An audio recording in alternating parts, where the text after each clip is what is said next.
time and stay up a little late to smack this scouting report for y'all, man. Man, I ain't even get to look at the all 22 for the other one yet. I'll probably be able to sneak a little peek at the all 22 of the Giants game in a maybe after this or something. But let's get straight to this thing, man.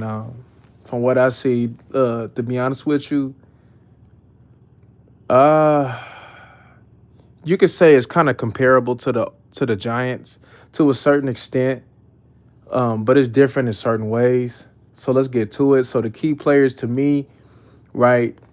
Because I wouldn't even call. We're gonna look at the Bears' offense first. I wouldn't even call Roma Doomsday, to be honest with you, a key player, because I honestly think he's some barbecue chicken out there, man.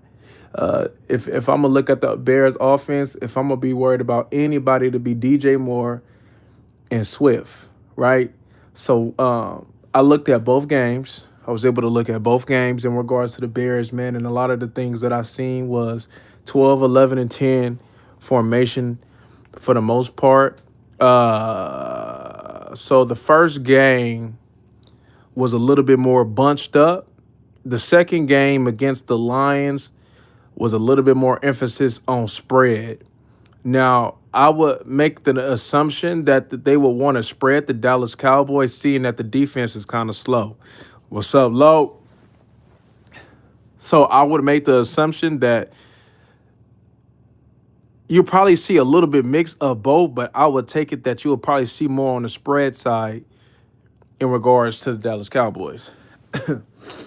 uh, Key matchups: linebackers versus Caleb Williams and their wide receiver core versus your DBs. Specifically, DJ Moore versus Trayvon Diggs. Hey, look, from what I've seen so far in the film, because I did start it, but I wasn't able to finish it against the Giants.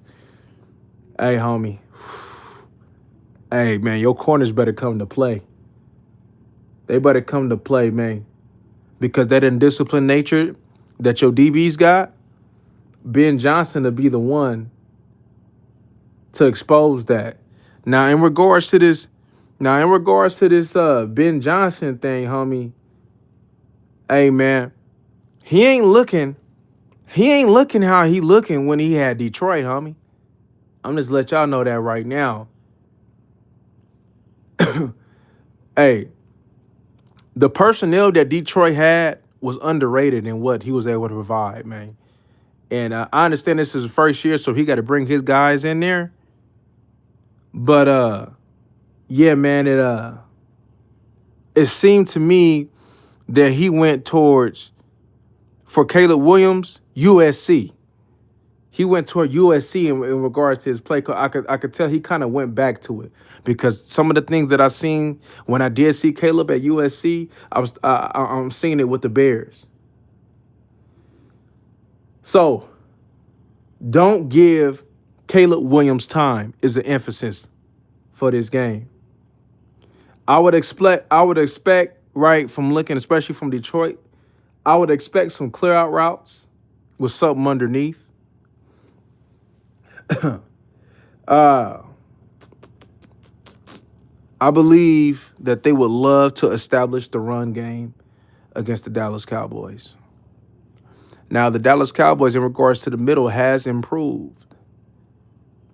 But in regards to that zone scheme that they run it, which I don't think that the Chicago Bears have the offensive line as a unit to be able to execute it, because some of the stuff that I'm seeing in regards to how they want to play it, the execution is very poor, right? So I put in my thing. What I seen, bunch formation that I seen. I believe it was, Detroit bunch formation. Look, Caleb Williams make dumb decisions, homie. He makes dumb decisions. When you heat him up, Caleb Williams will make dumb decisions for you. But he will, try to be a little elusive and make you miss in the pocket. He will take off, right? He not slow. He will take off and get the first down. So it's imperative that the defensive ends contain. So I don't know if they're going to spy a little bit, though. But real talk, and y'all know I don't really like him as a linebacker, but free Mars Leofau. I don't know what's going on, but he needs to play a lot more because you going ahead and rushing with 4, I don't believe is going to cut it this game. It didn't cut it last game, and the Giants' offensive line in totality is trash.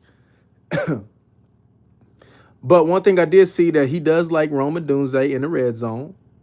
You can get the edge on that left tackle. A lot of what I seen with Caleb Williams was some dinking and dunks type stuff, man.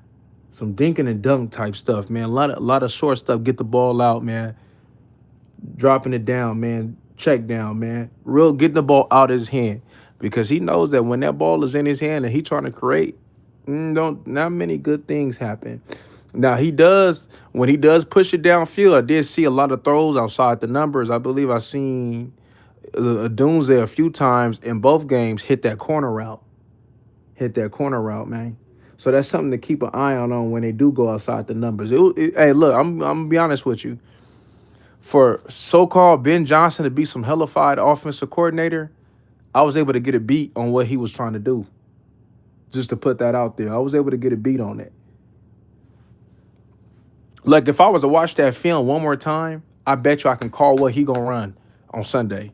Just like that off the dome. Boom, boom, boom. If I watched it one more time, I bet you I can get it. I bet you I can let you know. But a lot of times, man, I just skim through it. You know what I'm saying? But if I watched it one more again, I can get a beat. And you know what helps him be predictable? Caleb Williams. Of his ability to actually function like a quarterback. See, they always want to talk about Jared Goff, but Jared Goff is actually a solid quarterback.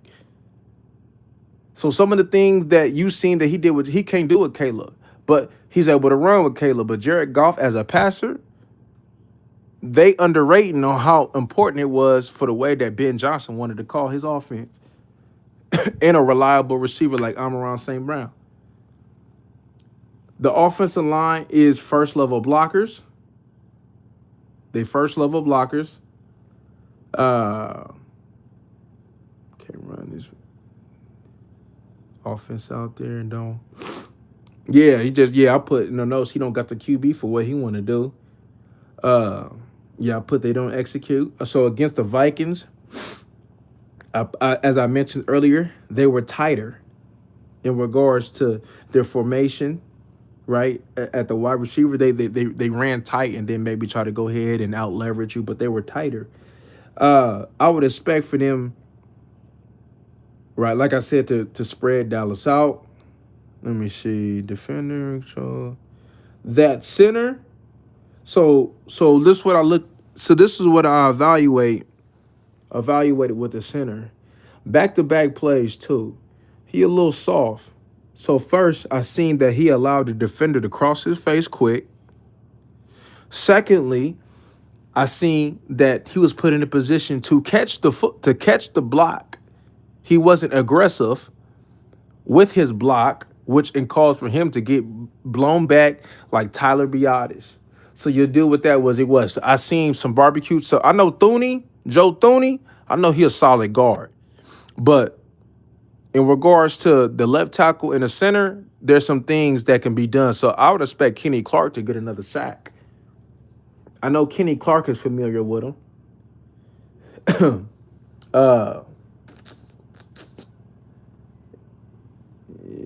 Caleb Williams, he don't want no contact. He don't want to get hit. You hit him up, he gonna fold, homie. You hit Caleb Williams, he gonna fold. Do I play Roblox? No. Why is it so dark? Because I hear footsteps. What's up, Richard? I appreciate that. I appreciate that, family. I appreciate that. I appreciate the love. Let's look at the Bears defense. Banged up in the back end. I'm going to be honest with you, especially with them being banged up at the back end. The only thing that I really seen in regards to that defense, since they so banged up and going to be missing, is Tremaine Edmonds and Montez Sweat. I think Tyreek Stevenson is some barbecue chicken. I think Tyreek Stevenson, I seen him quit too. Last year, it was a play. I think y'all remember. I seen him quit. You know I don't like that, so that means he weak. So you can go ahead and dog him and get that weakness on and show let him show that weakness, man. Lions on their left side got the edge in the red zone. Their back end is undisciplined. You can't outflank the defense. Wide receivers need to block to get this long gainers, of course, but that's basically football 1-on-1. The Dallas Cowboys need to establish the run. Uh, I would make an emphasis on getting the edge, so then I would expect, right? Maybe we can get the Texas running back, Blue, this game to go ahead and open because probably in regards to their end, the D tackles, they okay. They don't really get pushed around too much. You can't. I did see them get washed down. You can't use their momentum against them, but but the D tackles is they might make it a tad bit challenging to run in the middle. I'm not saying that there won't be some room because there will be some room to run, but the main thing I think you can do is attack them edges for Chicago. uh, there's a lot of big plays to be had though in that Chicago secondary from the Dallas Cowboys. Like in our reality, it'll be disappointed if George Pickens and CD don't get 100. Uh,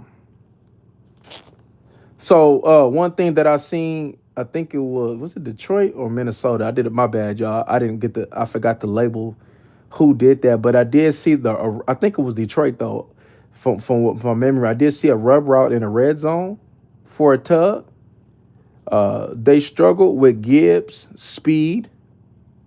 Uh, for the most part, in regards to Montgomery, even though there wasn't that many opportunities like it was, like that Gibbs got more opportunities.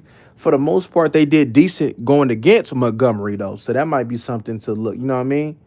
Uh, as I mentioned before, D tackles can get washed down.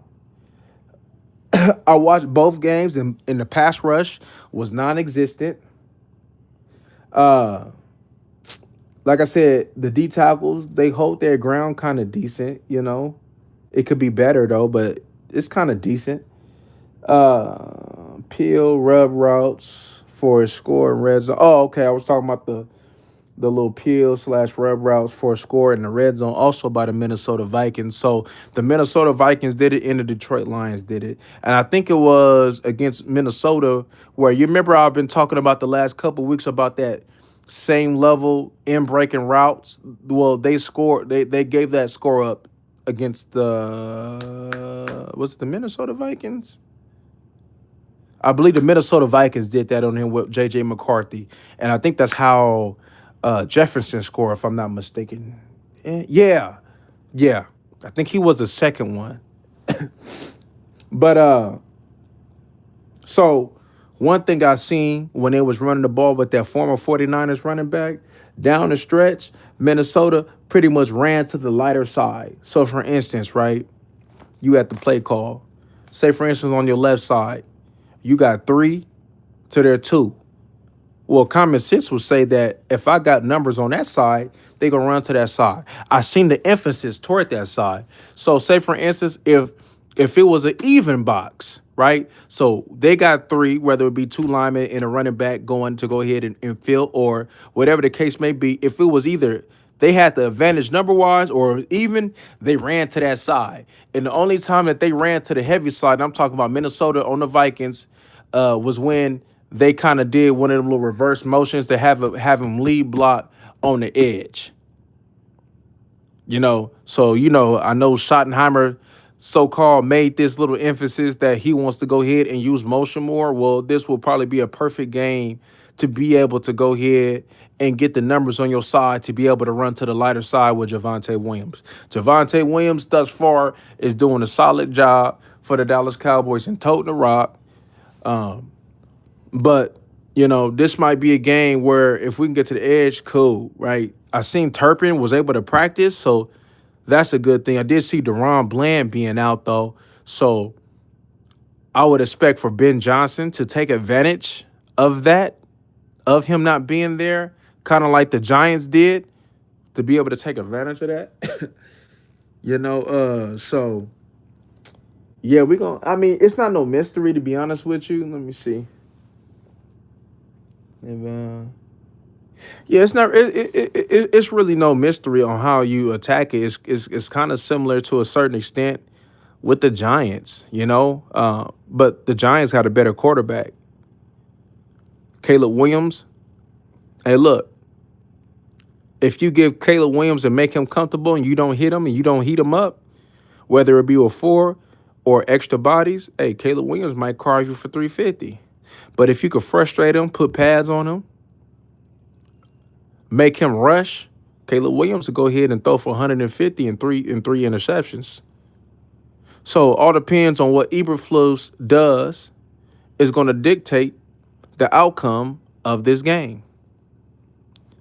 So I'm gonna tell you like this though, homie, Clowney or not, the Dallas Cowboys cannot afford to just sit back and rush with four. That's not good enough. That's not going to be good enough for this game. They cannot sit back and rush with four. They're going to have to heat him up. They're going to have to confuse him. I understand that, he got that Rob Marinelli in him and, he kind of want to run basic stuff and think that the front four is good. Well, if you're going to go ahead and say that I trust my front four to win my matchups, then you're going to have a dominant front four. And at this point in time, the Dallas Cowboys do not have a dominant front four to be able to say we can run basic, keep everything in front of us because we believe that we're going to make the offense throw the ball, get the ball out their hand, and we make the tackle quick. It's not about to happen like that. And especially you don't have the middle linebacker to be able to consistently get depth in his drops. You don't have the athleticism. If you had Rolando McClain at minimum, then okay. But you got Jack Sanborn at Mike, which I believe was a horrible decision to put him at Mike. I'll be honest with you. I'm going to be honest with you. In this scheme, the best thing that you have is put Maurice Leofau at Mike and let him get depth in his drops. I believe he can do that a whole lot better than what Jack Sanborn can do. And he's a lot more athletic. And y'all know, and this is how I'm talking to somebody, y'all know I'm not really too much of a fan of. Third down, drop him, blitz him. So for the life of me, I don't get why Damone Clark, Kim Murray, and Sanborn is preference over Maurice Leofau when he can produce better things than any one of them can. I'm going to be honest with you. He can produce better things than any one of them can. His blitzing is very needed. It's much needed in what we doing and try to accomplish here. I'll damn near will take one of them ends off and just rush him because I think he can get home. That's just one of the best things he do. He probably did that a lot growing up. And he kept that knack to get to the quarterback as he grew up and went to college and yada, yada, yada. So you could tell, right, like he got a knack to get to the quarterback. Why not use that? When we dropping on first, second down, why are we not dropping them if it's a pass? There's certain things that this coaching staff is doing that's very questionable. I understand that the Dallas Cowboys won and beat the Giants on Sunday. But that effort for what I seen and looking at the TV copy and looking at a little bit of the All-22, that's nothing to celebrate on. Because there's no way a team that's reeking, that's missing that offensive line the way that they was missing, should have ever had put that many points up. That defense should have never had been that leaky. So you're dealing with a supposed great offensive mind. What do you think is going to happen if you're undisciplined again? If we're not filling our gaps, because there was linebackers that in regards to filling, not the business. Not the business. Sometimes I think I've seen it with Clark. He shoot his gun too early. I don't know about this team, homie. I'm still with my prediction on 8 games won, man. I ain't seen nothing, and they ain't made no type of moves to say, hey, we going for it. This the real deal. We going for it. I ain't seen nothing. This Bears game is going to be interesting. I don't know where we at. I didn't get to see. I don't know if we in Chicago or at Dallas. I don't know. Maybe y'all can help me with that. I didn't get to see that. But I know it's a one was a 125 game, but I didn't get to see if we was home or away. Cause I know if I think for this game, it does matter. I think it does matter. I think you damn near like I don't know. I think you damn near will want Caleb Williams at home.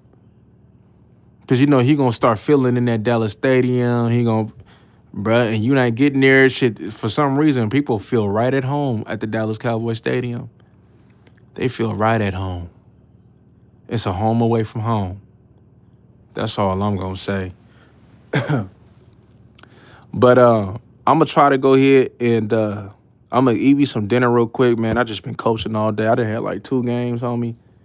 So I'm gonna try to go ahead and look. As soon as I eat, I'm gonna pop open this film, chill, and look at it and see what's going on, man. Because I know that's gonna, lead me to some more things too. But all right, y'all, man. I just wanted to give y'all a quick rundown for the game. Some things that y'all can kind of look at and pay attention to. I think the Dallas Cowboys, man, in regards to this, if they heat them up, if they take the comfortable throws and make Caleb hold the ball and make bad decisions like he always does, even if you didn't heat him up, if you just making him very comfortable, first read boom like that, if you're not actually making him a quarterback, he gonna hurt you.